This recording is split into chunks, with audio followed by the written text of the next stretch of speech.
ఓవైసీ మేము ఇండియన్స్ మేము ఇక్కడ పుట్టి పెరిగామనేసి చెప్తున్నారు. 15 ఆగస్టు కావచ్చు, జనవరి 26 కావచ్చు. ఒక్కరు కూడా ఫ్లాగ్ ఎగిరేయలేదు. సో మరి ఎలా ఒప్పుకుంటారు వాళ్ళు ఇండియన్స్ అని?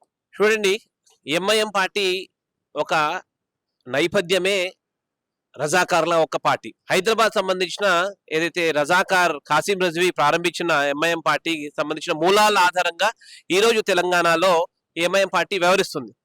వాళ్ళ పార్టీ యొక్క సిద్ధాంతమే ముస్లింల ఒక ఐక్యత. వాళ్ళ పార్టీ యొక్క మూల సిద్ధాంతమే ముస్లింల కేంద్రంగా వాళ్ళు రాజకీయాలు చేయడం. వాళ్ళ కార్యాలయం మీద, సొంత కార్యాలయం మీద ఏ రోజు కూడా త్రివర్ణ పతాకాన్ని ఎగరవేయలేదు. ఇన్ని సంవత్సరాల వాళ్ళ ఒక రాజకీయ జీవితంలో అటు సలావుద్దీన్ ఓవైసీ మొదలుకొని అసదుద్దీన్ ఓవైసీ వరకు కూడా ఏ రోజు కూడా వాళ్ళు వందే మాతరం గీతం కానీ జాతీయ గీతం కూడా ఎక్కడ కూడా పాడలేదు. ఎప్పుడైతే ఈ 75 సంవత్సరాల ఉత్సవాలు జరుగుతుంటో అప్పుడు కేంద్ర ప్రభుత్వము తిరంగా హర్ఘర్ తిరంగా అని ఒక నినాదం ఇచ్చినప్పుడు గత్యంతరం లేక త్రివర్ణ పతాకాన్ని పట్టుకొని తిరిగిరు తప్ప ఏ రోజు కూడా ఈ త్రివర్ణ పతాకం పట్ల వారికి గౌరవం లేదు. ఈ దేశం సంబంధించిన నేషనల్ యాంథమ్ మీద గౌరవం లేదు.